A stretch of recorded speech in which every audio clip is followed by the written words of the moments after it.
Hey ArcheryTalk, this is Lucas, and today the big brown truck just dropped off a new bow from Xpedition Archery. If you saw the video last week where I talked to Xpedition's vice president, we kind of did. It was part of my first video in the What Should I Shoot series, and he suggested that he was going to send me the new X33.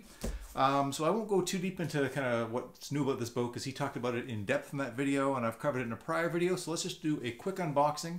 Show exactly what we've got here. I don't know what color it's going to be. I haven't checked out any of that information, so let's open it now.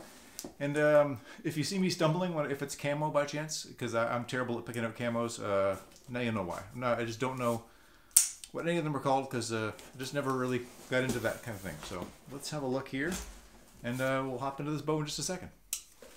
All right, let's pull her out of the box. Let's see what we've got in here. One second, I'll put that box there. Just a second.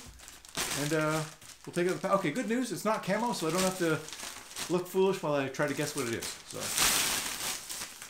So this one is coming in I don't know, like a dark green kind of color, a little army green almost. I'm sure they've got a better name for it than I just came up with, but that's what it looks like.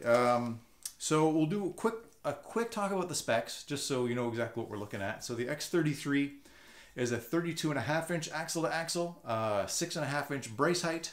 And the IBO on this one goes from 348 to 350, I think, is the suggestions.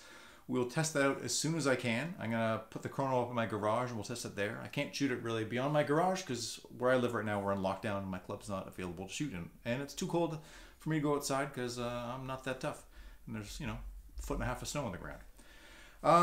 One of the big things about this bow, and I'm going to pop the tag off real quick, is the new riser. It's a magnite material, they're calling it. So it's not quite aluminum. It's with some new alloy that they've developed with another company, and it's super light apparently. So they're saying this bow is supposed to come from the factory with nothing on it as it is right now at about 3.7 pounds. So I'm gonna get my trusty Last Chance Archery scale here. This is a draw weight scale. I don't know how accurate it's going to be for this kind of thing, but I'm gonna put it on the cam here and just do a quick measurement. And this one's kind of coming in for me at 4.04 pounds. So a hair over what they call from the factory, but again, I'm not entirely sure how accurate or set to zero that scale is. I've never weighed a bow that came in at or under its advertised weight before, so that's not unusual. So basically it's still 4 pounds basically. For a non-carbon bow, especially for the folks that really need to carry these things for long distances in the woods. I'm mostly a tree stand hunter, so the super lightweight is not as important to me, depending how long my trek to the stand is. But for the most part, it's not a huge difference maker for somebody like me. What is something I like is they've got adjustable draw stops.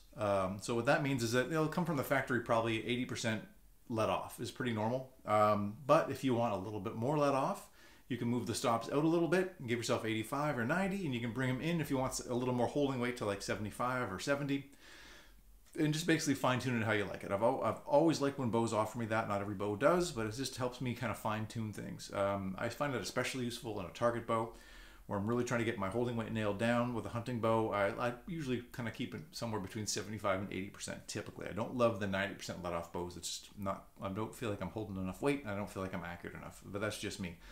Your mileage is obviously going to vary. So these are all new cams this year called the lever cams. Their draw length is running at 26.5 to 31 inches, so a pretty good draw length range for this bow. If you're shorter draw length, you can kind of choose one of Xpedition's other bows. Their X30. It's probably going to come in with a shorter draw length setup. I don't know exactly what that is off the top of my head, but that's basically what we're looking at. So I'm going to get this bow set up as quick as I can and get a rest and a sight on it and get a peep in it. And I'll run it through the chrono and just kind of do a little first impressions review in the coming weeks just on how the draw cycle feels, how the vibration is, and the speed, which I'm guessing a lot of you folks are going to be interested in. So ArcheryTalk, thank you so much for watching. That's about all I've got for now. So please do like, share, and subscribe. It helps the channel an awful lot, and we'll see you again soon.